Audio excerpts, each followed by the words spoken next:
Welcome and thanks for joining me today on Reverse Reset Restore. I'm Sally, your host, and in this podcast we explore a variety of ways in which we can find sustained and lasting healing for every inch of our being. And I share with you my own experiences, understandings, and strategies which I've used to reshape my life, inside and out. Want to know more? I gotcha. Change comes from within.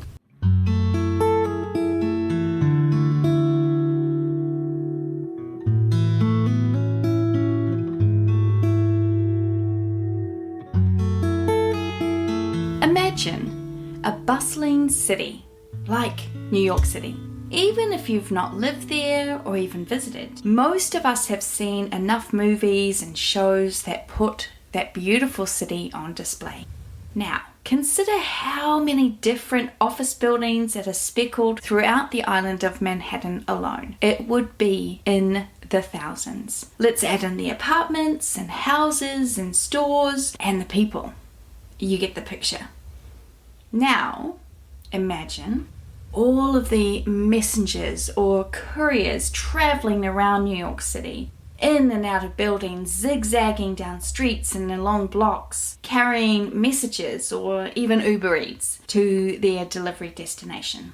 Now, take that image. I'd like to introduce you to your body's very own courier system, neuropeptides, the messengers of the nervous system. Neuropeptides play a crucial role in the communication and regulation of thoughts and feelings and responses within our brain and body.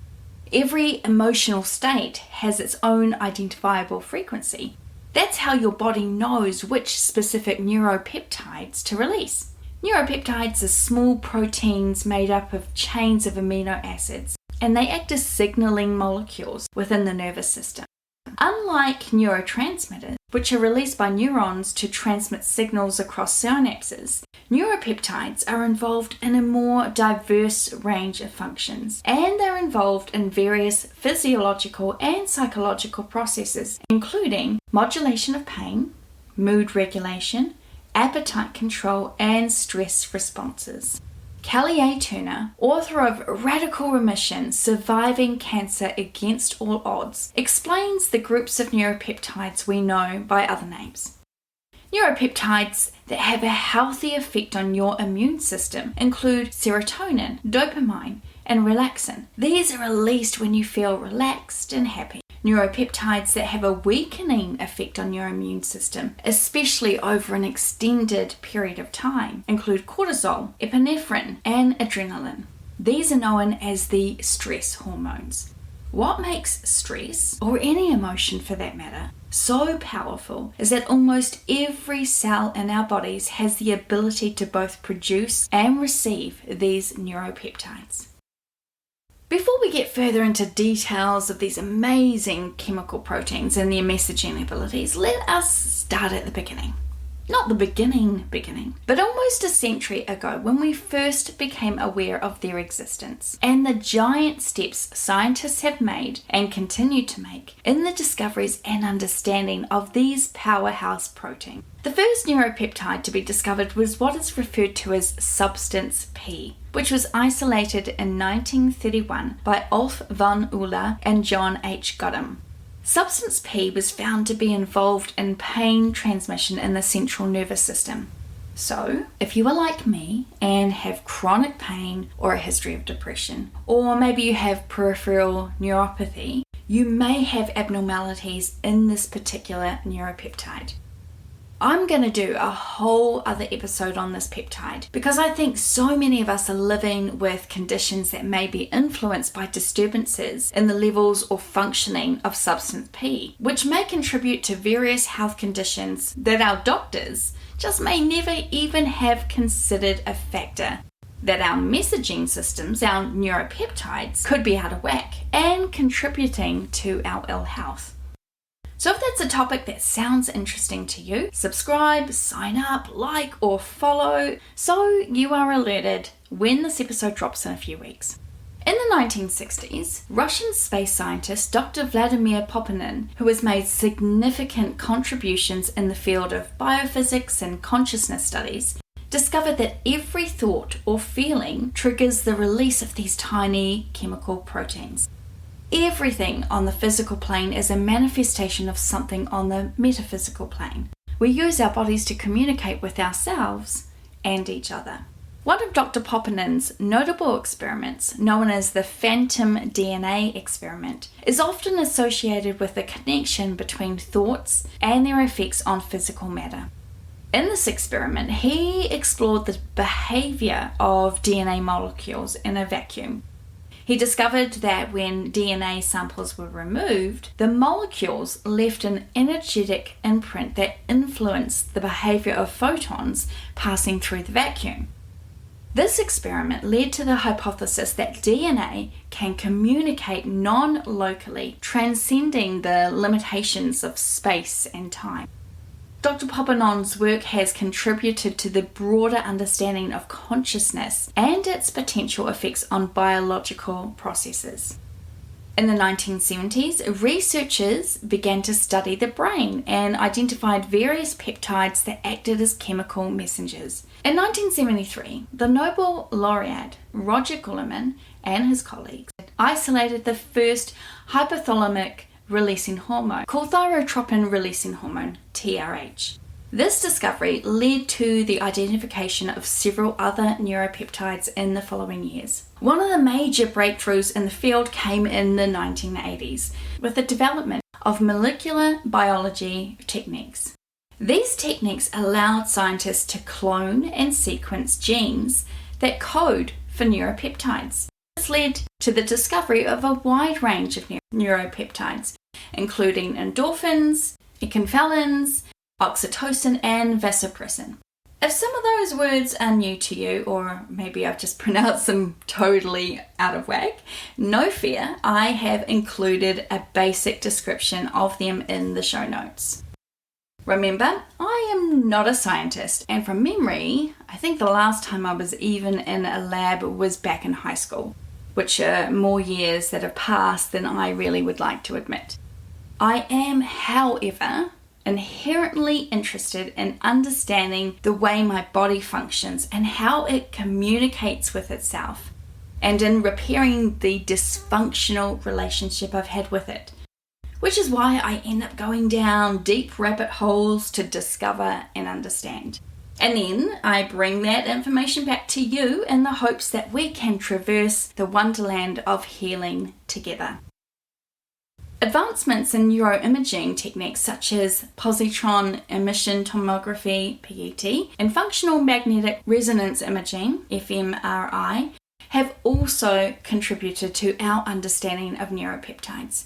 These techniques have allowed researchers to visualize the distribution and activity of neuropeptides in the brain, providing valuable insights into their roles in various brain functions and behaviors. Today, neuropeptides continue to be a topic of intense research, with scientists exploring their involvement in a wide range of physiological and psychological processes, including pain, stress, mood regulation, appetite, and social behavior.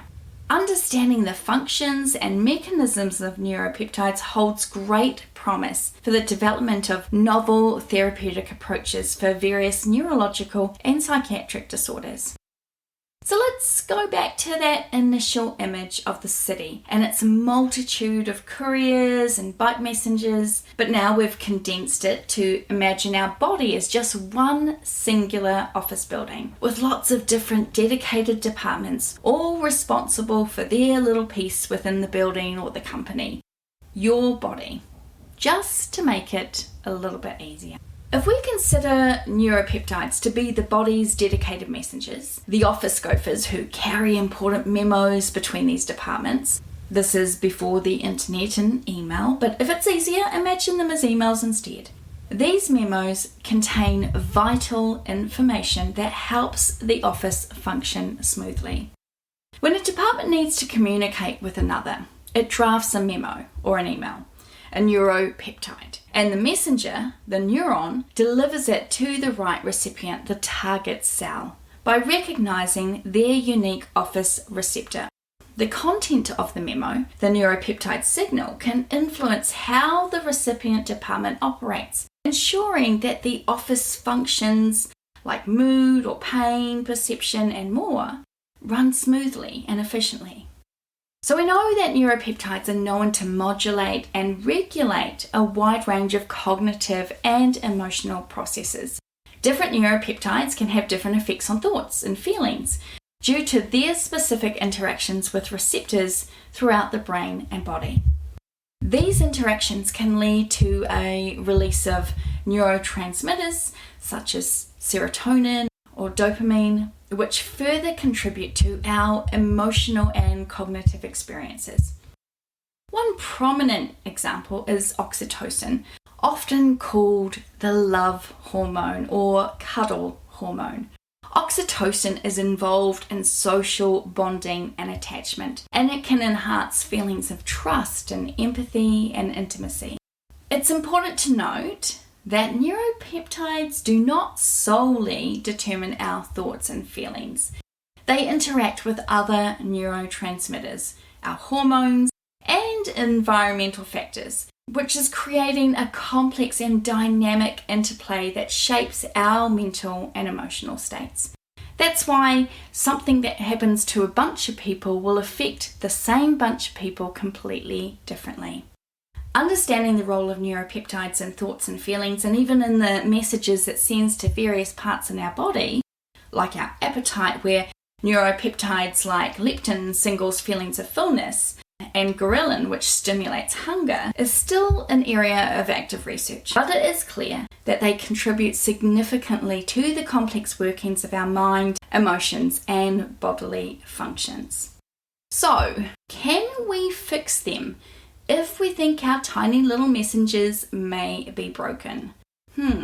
Well, neuropeptides are signaling molecules in the nervous system, and their function is tightly regulated by various physiological processes. The repair or alteration of neuropeptides involves complex biological mechanisms, and is not something that can be easily manipulated or fixed externally.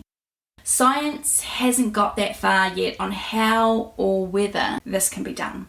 But like most things, certain therapeutic approaches and lifestyle factors may influence neuropeptide function indirectly. These include pharmacological interventions, medications. So some medications may influence neuropeptide release or function. These are often prescribed to address specific medical conditions such as pain, mood disorders, or neurological disorders. So if you're taking something like Prozac for depression, for example, that may have a positive influence on the neuropeptides that are being released. Lifestyle factors. Exercise. Physical activity has been shown to influence neuropeptide levels and function. Regular exercise may contribute to overall neuroplasticity and well-being. Diet and nutrition. Certain nutrients play a role in the synthesis and function of neuropeptides. A balanced and healthy diet may indirectly support optimal neurochemical function. Stress management. Chronic stress can impact neuropeptide levels and function. Stress management techniques such as mindfulness, meditation, and relaxation exercises may help mitigate these effects. Therapeutic interventions. Psychotherapy. Certain forms of psychotherapy such as cognitive behavioral therapy, CBT, which we've talked about before, or dialectical behavior therapy, DBT, may influence neuropeptide function by addressing psychological and emotional factors. To me, anyway, and hopefully for you, the discovery of neuropeptides, I think, is a fascinating field of research in the field of neuroscience. Envisioning our body as a cohesive office building with various dedicated departments, it helps us to understand that neuropeptides emerge as the indispensable messengers, facilitating seamless communication between these functional units. Their diverse functions and far-reaching effects, akin to vital memos, underscore their significance in shaping our physiological and psychological experiences. As scientific research advances, our understanding of neuropeptides continues to deepen, opening doors to innovative therapies and treatments that could revolutionize how we approach health and well-being, essential for the harmonious operation of our body, the overarching company. Thanks for joining me today. I'd love to hear your thoughts on this complex little messenger and which neuropeptides feel like they play a huge part in your life, whether that's good or bad. Is this the first time you've heard about neuropeptides? Or do you have another way to look at them? Let me know. You can comment on our YouTube channel under this episode's comments or send me a message via our Insta or Facebook pages, all found under Reverse Reset Restore. As always, we end our episode with a quote. Actually, I've stitched two together, both from the amazing Deepak Chopra, who refers to neuropeptides as the molecules of emotions. Every thought, feeling, and emotion creates a molecule known as a neuropeptide. Neuropeptides travel throughout your body and hook onto receptor sites of cells and neurons. Your brain takes in the information, converts it into chemicals, and lets your whole body know if there's trouble in the world or cause for celebration. Your body is directly influenced as these molecules course through the bloodstream, delivering the energetic effect of whatever your brain is thinking and feeling.